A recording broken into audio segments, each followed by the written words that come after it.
तो दोस्तों आज मैं एक्सप्लेन करने वाला हूँ 2021 में आई movie the girl in the basement का। इसकी IMDb रेटिंग है 7.2 जो कि काफी सही है। अगर आप हमारे चैनल पर नए हैं तो नीचे लाल कलर से लिखे सब्सक्राइब को दबा के ग्रे कर दीजिए। इससे आप हमारे चैनल से जुड़ जाएंगे और आगे आने वाली सारी वीडियोस देख पाएंगे। तो मूवी की शुरुआत होती है एक लड़की से जो कि काफी क्रिटिकल कंडीशन में होती है और उसे हॉस्पिटल ले जाया जा रहा होता है और हॉस्पिटल में जाकर उसका इलाज स्टार्ट हो जाता है। फिर मूवी हमें 20 साल पहले लेकर जाती है जहां पर एक फैमिली डिनर कर रही होती है जिनमें डॉन, एरिन और उनकी 2 बेटियां एमी और सारा मौजूद होती हैं। तब सारा वहां से उठकर एक पार्टी में जाने लगती है लेकिन उसके डैड उसको मना करके उसे बैठा देते हैं। उसके फादर एक रूड, बदतमीज और अब्यूसिव इंसान होते हैं। सारा बोलती है कि उसने मॉम को पार्टी के बारे में बता दिया था लेकिन मॉम भी डॉन के डर से सारा से कह देती है कि अपने फादर की बात मान लो। तब सारा वहां से चली जाती है और खिड़की से निकलकर अपने बॉयफ्रेंड से मिलती है और पार्टी में चली जाती है। लेकिन उसके फादर को पता चल जाता है कि वो भागकर पार्टी में चली गई है। सारा रात भर पार्टी करती है और सुबह उसका बॉयफ्रेंड उसे घर छोड़ जाता है। फिर वो घर के अंदर जाने को बढ़ती है लेकिन डॉन वहां पर खड़ा होता है और वो सारा को बहुत डांटता है। तभी वहां पर एरिन आ जाती है और सारा को डांट से बचा लेती है। फिर सारा, एमी और एरिन एक साथ बैठे होते हैं जहां पर सारा कहती है कि वो 18 साल की होते ही घर को और अपने अब्यूसिव डैड को छोड़कर दूर कहीं चली जाएगी। लेकिन डॉन डोर के बाहर खड़े होकर ये सब सुन लेता है और वो फिर घर के बेसमेंट में जाता है जहां पर एक सीक्रेट रूम होता है। सारा का अब ग्रेजुएशन पूरा हो जाता है और वो अब 18 साल की भी होने वाली होती है। एक दिन एरिन और एमी शॉपिंग पर जा रहे होते हैं तो सारा साथ में नहीं जाती और घर में सिर्फ डॉन और सारा ही होते हैं। तब डॉन उसे काम में हेल्प के लिए बुलाता है और वो दोनों एक सामान उसी बेसमेंट में रूम में शिफ्ट कर रहे होते हैं। तब डॉन बताता है कि ये रूम वॉर के टाइम में बनाया गया था ताकि जब बॉम्बिंग हो तब उसमें छुप सके। और तभी वो सारा को वहीं छोड़कर दरवाजा बंद कर देता है और वहां से चला जाता है। सारा वहां बहुत तेज से चीख रही होती है, चिल्ला रही होती है लेकिन उसकी आवाज सुनने वाला कोई नहीं होता क्योंकि वो रूम साउंड प्रूफ होता है। जो बॉक्स वो और डॉन दोनों नीचे लाते हैं वो उसे खोल कर देखती है तो उसमें उसी का सामान होता है। वो वहां पर पासवर्ड प्रोटेक्टेड डोर को खोलने की कोशिश करती है लेकिन वो ऐसा होता है कि अगर उसमें 3 बार पासवर्ड डालेंगे तो वहां का पावर कट हो जाएगा और वेंटिलेटर भी बंद हो जाएगा जिसकी वजह से वहां पे सांस लेने में तकलीफ होने लगती है। वो वेंटिलेटर के पास जाके चिल्ला रही होती है तो वहां से थोड़ी बहुत आवाज बाहर जा रही होती है लेकिन डॉन इसे भी ढककर बंद कर देता है। शाम हो जाती है तो एरिन और एमी सारा के घर ना आने पे काफी परेशान हो जाती हैं। वो दोनों सारा के सारे फ्रेंड्स से पूछताछ करती हैं और उसके बॉयफ्रेंड क्रिस से भी पूछती हैं लेकिन वो उनमें से किसी के पास नहीं होती। फिर सारा को उस बेसमेंट में बंद हुए 4 दिन बीत जाते हैं। तब डॉन वहां पर आता है तो सारा उसे धक्का मारकर भागने की कोशिश करती है लेकिन आगे जाते ही वहां एक और डोर होता है जो कि लॉक होता है। तब डॉन उसको बालों से घसीटते हुए उसे वापस ले जाता है और उसे बोलता है कि ये सब मेरी बात ना मानने की सजा है और अब से तुम्हें मेरी हर बात सुननी होगी। जब मैं कहूँगा तभी खाओगी, तभी रोगी, तभी हंसोगी। तुम्हें बुक्स पढ़नी होंगी तो पढ़ सकती हो लेकिन तभी जब मैं चाहूंगा और तुम तब तक यहाँ रहोगी जब तक सही से बिहेव करना नहीं सीख जाती। फिर वो वहाँ सारा को हरास करता है और उसका रेप करता है जो कि काफी ज्यादा डिस्टर्बिंग होता है। तो फिर हम देखते हैं कि एरिन और एमी पुलिस को बुला लेती हैं और सारी बातें बताती हैं लेकिन वहीं डॉन आकर सारी बातों को घुमा फिराकर उन्हें गुमराह करता है। वो बोलता है कि सारा का पहले से ही प्लान था घर से दूर जाने का तो वो अपनी मर्जी से कहीं चली गई है पर फिर भी पुलिस कंप्लेन लिख लेती है। वही हम देखते हैं कि क्रिस को इस बात की खबर मिलते ही वो उसके घर आता है तो वहां पर उसे डॉन मिलता है और वो उससे झूठ बोल देता है कि सारा अपने बचपन के फ्रेंड स्टीव के साथ भागकर फ्लोरिडा चली गई है और वहां पर वो काफी अच्छी लाइफ गुजार रही है। सारा को उस रूम में रहते पूरे 21 दिन हो जाते हैं और उसका बर्थडे भी आ जाता है तो डॉन उसके लिए केक लेकर आता है और गिफ्ट के तौर पर एक रेड कलर की बोल्ड ड्रेस लेकर आता है और जबरदस्ती पहनने को बोलता है। सारा ड्रेस पहन कर आती है तो डॉन उसे कुछ मांगने को बोलता है तो सारा ऑफ कोर्स यही बोलेगी कि उसे यहाँ से बाहर जाना है बट डॉन कहता है कि अभी उसके लिए बहुत टाइम है, कुछ और मांगो। तो वो एक क्लॉक मांगती है क्योंकि वहाँ उस बेसमेंट में टाइम का पता ही नहीं चलता था। फिर उसके बाद डॉन फिर से सारा को हरास करता है। अब 38 डेज बीत जाते हैं। सारा एक कैन से कुछ निकाल कर खा रही होती है तभी वो देखती है कि कैन का ढक्कन शार्प होता है तो उसके दिमाग में आइडिया आता है कि वो उसे एक हथियार बना सकती है। फिर जब डॉन वहां पर वापस आता है तो सारा वो ही रेड ड्रेस पहनकर खड़ी होती है और डॉन के पास आने पर उसी हथियार से हमला करती है पर डॉन को सब पता रहता है। वो हाथ पकड़कर उसे पटक देता है फिर उसे मारता है और फिर से उसका रेप करता है। सारा को वहाँ रहते हुए कई दिन बीत जाते हैं और वो अब प्रेग्नेंट होती है। फिर तभी उसको लेबर पेन शुरू हो जाता है। अब वहाँ पर किसी के ना होने पर वो एक बुक की हेल्प लेती है अपने बेबी को डिलीवर करने के लिए, और काफी मशक्कत के बाद एक बेबी गर्ल होती है, इसका नाम वो मैरी रखती है। ऐसे ही दिन गुजरते जाते हैं और सारा को गए हुए 4 साल हो चुके होते हैं। तो सारा की मॉम उसे याद करके रो रही होती हैं। तभी हम देखते हैं कि अब मैरी बड़ी हो चुकी होती है और सारा फिर से प्रेग्नेंट होती है। डॉन का जॉब में प्रमोशन हुआ होता है, तो सारा उससे कहती है कि अब हम 3 हो जाएंगे, तो अब उसे बाहर जाने दो। पर डॉन वहाँ से गुस्सा होकर चला जाता है। फिर डॉन ऊपर आता है डिनर करने के लिए, तो एरिन कहती है कि वो सारा को ढूंढने के लिए एक प्राइवेट इन्वेस्टिगेटर हायर करना चाहती है, लेकिन डॉन कहता है कि मैं अपने पैसे ऐसे बर्बाद नहीं कर सकता, और गुस्सा होकर चला जाता है। फिर क्रिसमस का दिन आ जाता है, तो डॉन सारा को एक टीवी गिफ्ट करता है, जिसे देखकर सारा काफी खुश होती है और वो और उसकी बेटी दोनों मिलकर टीवी देखने लग जाते हैं।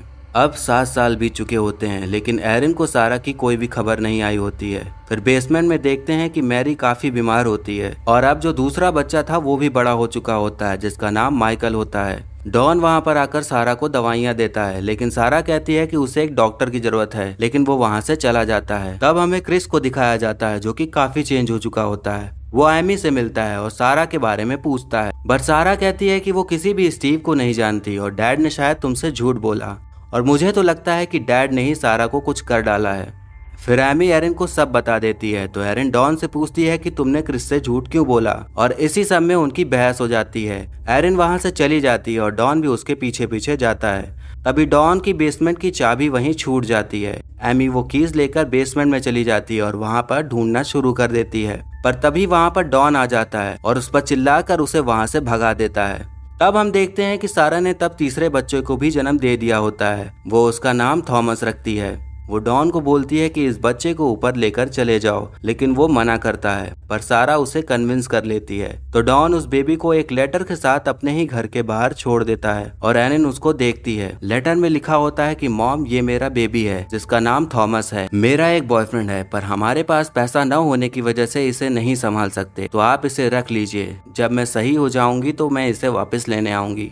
वो थॉमस को अडॉप्ट कर लेती है। सारा ने एक चिट भी छुपाकर उस बास्केट में रखी होती है, जो कि एरिन को मिलने के बजाय डॉन को मिल जाती है। तो वो बेसमेंट में जाकर सारा पर चिल्लाता है और फिर से उसे हरास करता है। पूरे 14 साल बीत जाते हैं और वो फिर से प्रेग्नेंट होती है। वो माइकल के बाल काट रही होती है, तभी मैरी मेकअप करके आती है। अब डॉन उसकी तरफ भी अट्रैक्ट होने लगता है, जो कि सारा को कुछ अच्छा नहीं लगता। तो वो डॉन को उससे दूर रहने को बोलती है और उसे मेकअप वापस कर देती है, जिसकी वजह से डॉन वहाँ की पावर सप्लाई कट कर देता है। मैरी वेंटिलेटर के पास उदास बैठी होती है। सारा के पूछने पर बोलती है कि वो बाहर जाना चाहती है, फ्रेंड्स बनाना चाहती है।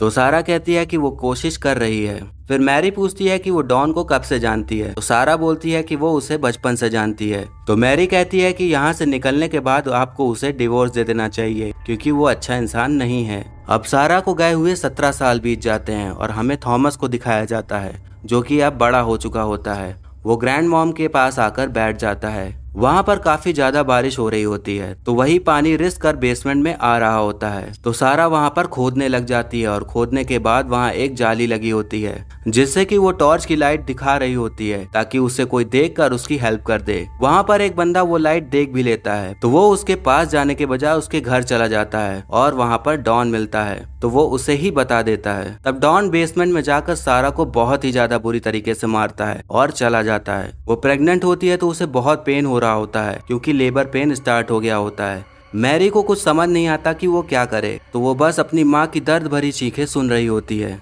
सारा का बेबी डेड पैदा होता है, तो उसे जाकर डॉन दफना देता है। सारा पूरी तरीके से टूट चुकी होती है। अब वहाँ उसके रहते 18 साल बीत जाते हैं। डॉन वहाँ पर आता है, तो सारा उससे ठीक से बात नहीं करती। माइकल का बर्थडे होता है, तो वो उसे बेसबॉल ग्लव्स देता है। सारा थॉमस के बारे में पूछती है, तो डॉन बताता है कि वो काफी सही है और फुटबॉल टीम में पार्टिसिपेट करने वाला है। तो माइकल कहता है कि उसे भी फुटबॉल खेलना है। तो डॉन कहता है कि ये सब तुम्हारे मॉम पर डिपेंड करता है, अगर वो अच्छे से रहेंगी तो तुम लोग बाहर जा सकोगे। डॉन के जाने के बाद दोनों बच्चे सवालों के साथ मॉम पर टूट पड़ते हैं और काफी ज्यादा बदतमीजी से बात करते हैं। सारा बहुत ज्यादा गुस्सा हो जाती है और सामान को तोड़ने फोड़ने लग जाती है। फिर वो वहीं जमीन पर लेटकर क्रिस के साथ बिताए अच्छे पलों को याद करते करते सो जाती है। फिर दोनों बच्चे ही वहाँ की पूरी सफाई करते हैं और सारा के उठने पर उसे खाना देते हैं और सॉरी बोलते हैं। तब सारा बोलती है कि अब तुम दोनों काफी बड़े हो गए हो तो बातों को अब तुम समझ सकते हो, इसलिए वो उन्हें सब कुछ बता डालती है जो डॉन ने उसके साथ किया होता है और ये भी कि डॉन उसका क्या लगता है। ये सब सुनने के बाद दोनों बहुत ही ज्यादा शॉक में आ जाते हैं। मैरी को तो अस्थमा अटैक ही आ जाता है। तब सारा उन दोनों को संभालती है और बोलती है कि वो दोनों से बहुत प्यार करती है और जल्द ही सब ठीक हो जाएगा। डॉन नीचे आता है और सारा से बदतमीजी करता है, जिस पर माइकल भड़क जाता है और डॉन से लड़ने लग जाता है, बट सारा उसे कंट्रोल कर लेती है। तब उसके बाद हम देखते हैं कि डॉन की जॉब जा चुकी होती है। अब घर में इतने लोग हो जाते हैं कि खर्च बहुत हो रहा होता है। तभी पैसों के चक्कर में काफी बहसबाजी शुरू हो जाती है। डॉन प्लान करता है कि वो वेंटिलेटर के थ्रू कार का धुआं बेसमेंट में डाल देगा और नीचे सब मर जाएंगे, लेकिन तभी वहां पर थॉमस आ जाता है और उसका प्लान फेल हो जाता है। फिर एक दिन मैरी को अस्थमा अटैक आता है, जिसकी वजह से उसकी हालत खराब हो जाती है। तो वो डॉन से बेग करती है कि उसे हॉस्पिटल ले जाए, तो वो उसे ले जाने के लिए कन्विंस हो जाता है। जो स्टार्टिंग में हमें सीन दिखाया गया होता है जिस बच्चे को हॉस्पिटल ले जा रहे होते हैं, वो मैरी ही होती है। उसको हॉस्पिटल में एडमिट करा देते हैं। डॉक्टर वहाँ पे कुछ पेपर वर्क के लिए आती है, तो डॉन सारा को उससे बात करने नहीं देता। सारा उस पेपर पर पानी गिरा देती है, जिस पर डॉन नया पेपर लेने के लिए जाता है। तब सारा डॉक्टर के पास जाती है, जहाँ पर एक पुलिस वाला भी होता है, और वो जाकर डॉक्टर को गले लगा लेती है और हेल्प के लिए बोलती है। पुलिस डॉन को अरेस्ट कर लेती है और मैरी को जब होश आता है तो सारा उसे बताती है कि अब वो उनसे दूर जा चुका है और बेसमेंट से माइकल को भी निकाल लिया जाता है। फिर हम देखते हैं कि माइकल, मैरी, थॉमस साथ में खेल रहे होते हैं और एरिन, सारा, एमी फ्रेश एयर ले रहे होते हैं। तभी वहाँ पर क्रिस आता है और वो सारा को बताता है कि वो अब भी उससे प्यार करता है और वो उसे एक गिफ्ट देता है जो उसने 20 साल से संभाल कर रखा होता है, जो कि एक पिंक कलर का हेलमेट होता है। और वो फिर दोनों बाइक में बैठकर एक लॉन्ग ड्राइव पर चले जाते हैं और मूवी यहीं पर खत्म हो जाती है। दोस्तों, भले ही हमें इस मूवी का हैप्पी एंडिंग दिखाया गया, लेकिन सारा के साथ जो भी कुछ हुआ वो काफी ज्यादा दर्दनाक होता है। आई थिंक हम में से कोई भी उस चीज को ना तो फील कर सकता है और ना ही खुद को उसकी जगह पर रखकर इमेजिन कर सकता है। ये मूवी एक ट्रू इंसिडेंट से इंस्पायर होकर बनाई गई है। जी हाँ, ऐसे सच में हुआ था। एक एलिजाबेथ नाम की लड़की, जिसके फादर ने उसे 24 साल तक बेसमेंट में रखा था और उसे असॉल्ट किया, रेप किया और हर दरिंदगी भरे काम किए, और उसके 7 बच्चे हुए थे। आप और जानकारी के लिए गूगल पर फ्रिट्जल केस के बारे में सर्च कर सकते हैं। तो ये था explanation girl in the basement का। आपको कैसा लगा कमेंट कर जरूर बताइए, और मुझे अगली किस मूवी का एक्सप्लेनेशन करना चाहिए ये भी आप बता सकते हैं। और आने वाली वीडियोस देखते रहने के लिए हमारे चैनल को सब्सक्राइब करिए और बेल आइकन को दबा दीजिए, और वीडियो पसंद आई हो तो लाइक जरूर करिए। तो तब तक के लिए टाटा, बाय बाय और नमस्ते।